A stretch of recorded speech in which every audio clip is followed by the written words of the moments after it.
Hey everybody, it's the Panoptical poet here. I'm joining you from another one of our beautiful outdoor spaces in Salmo, and this is Erie Lake. I come here a lot in the summer to go rowing. It's a super beautiful spot to hang out.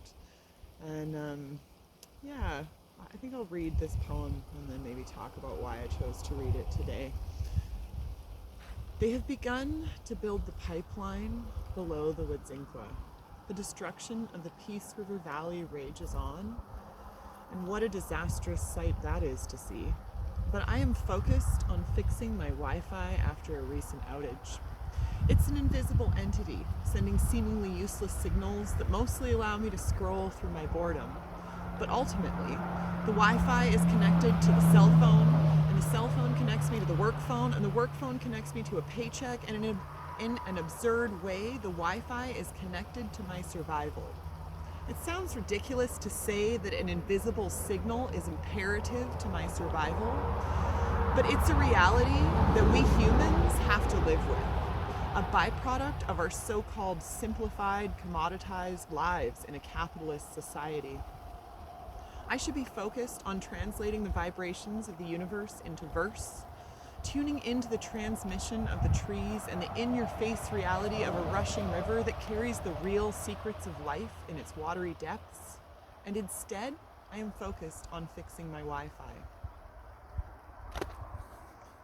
So I guess part of the reason I decided to read this is because a lot of the Wet'suwet'en land defenders, including my friend Sabina Dennis, who's an amazing woman, are about to face trial for trying to protect their way of life and,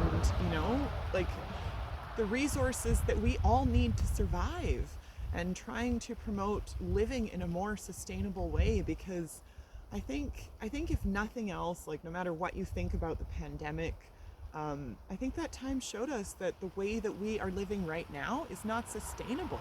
We have, I'll never forget the movie The Gods Must Be Crazy, and the beginning sequence where they show, the people that are living more simply, and then they show how in a capitalist society, how we've simplified things, but it's really not simple because we've made it very, very complicated, as they pointed out.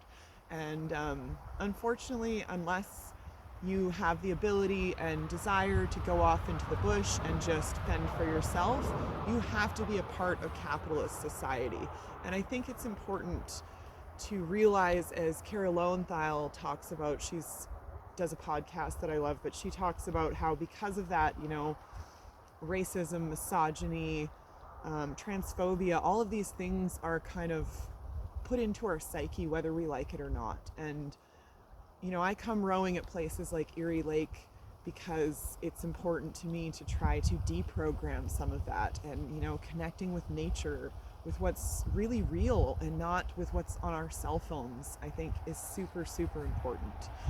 And I also think it's important for us to do work like Sabina has done and try to stand up for the things that are important, the things that are real, the things that we all need to survive.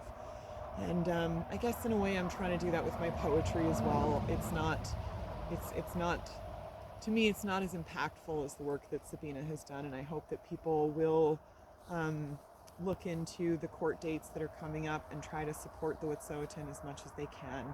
And then beyond that, get out and connect with nature, put your phone down. I did that for a while.